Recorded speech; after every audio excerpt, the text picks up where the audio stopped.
Hello everyone. In this video we will discuss memory management in the operating system. Memory is divided into two categories, main memory and the secondary memory.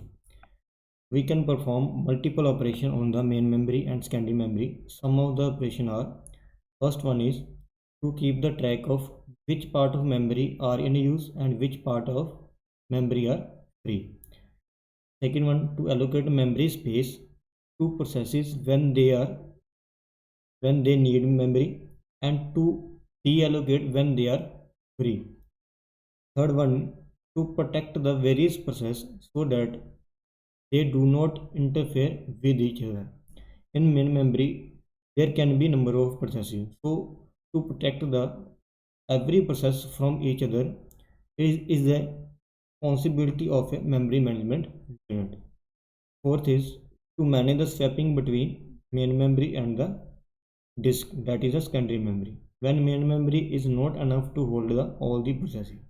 Sometimes main memory is full and they cannot hold any other processes, so then main memory will swap the some of the processes to the hard disk to hold that process.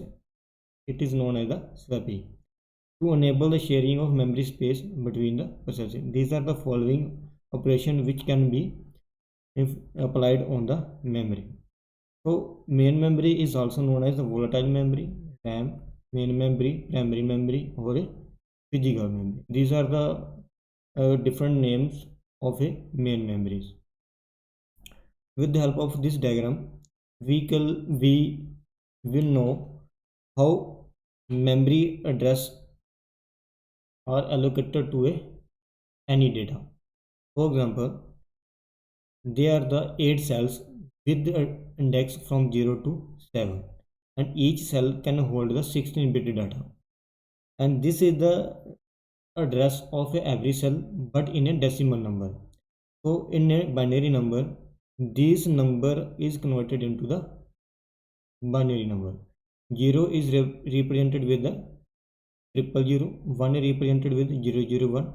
Same here, 7 is represented in a binary 111. So these represent the cell address or a memory address. So to calculate the total capacity of this memory, number of cells multiply cell size. Number of cell here 8, and each cell can store the 16-bit data. So in this way we can calculate the capacity of the memory.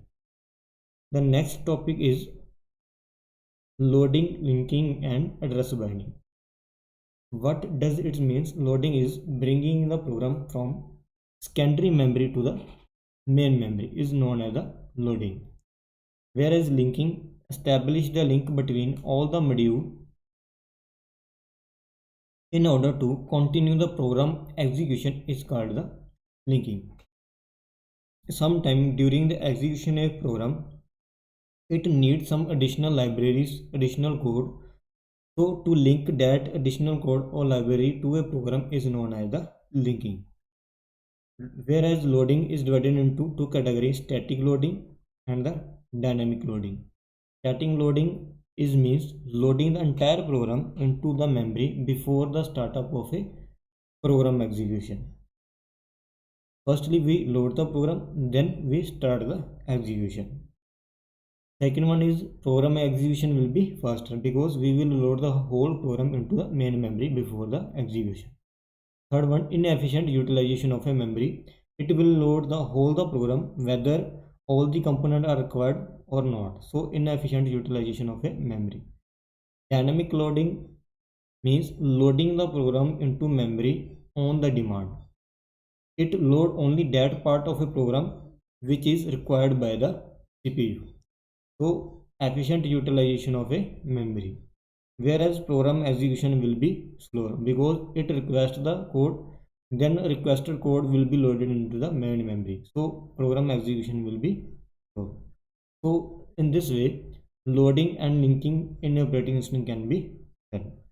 So in the next video, we will read out what is the address binding.